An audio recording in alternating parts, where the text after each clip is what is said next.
Hello, my name is David Jones and I'm Merthyr Tydfil County Borough Council's Cabinet Member for Climate Change and Communities.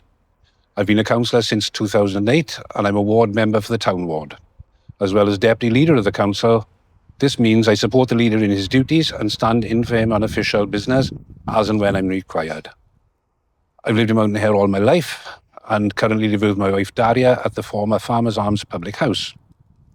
Outside of the council, I've been a regular volunteer at Twyn Community Hub since 2020, and I'm a proud committee member for Merthyr Pride.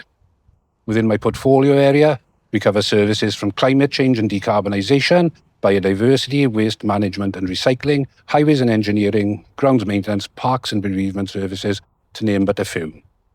Along with council officers, my priority this year is to support our residents to make some key changes by working towards Welsh Government's 70% waste target.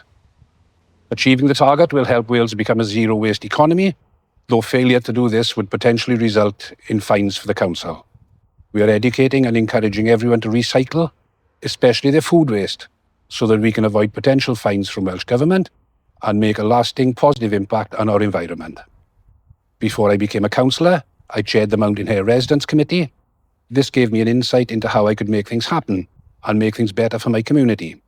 Having assisted with many issues, it gave me a platform to actively make changes in my local area. In 2008, I took the opportunity to stand for local councillor. It was a challenge that I looked forward to, and I was delighted to be elected. My role is important to me because I want to support our residents and make people's lives better. My goal is to help our communities thrive. I want to encourage a safer and cleaner Merthyr Tydfil by working with our partners and communities, protecting, nurturing, and improving our environment.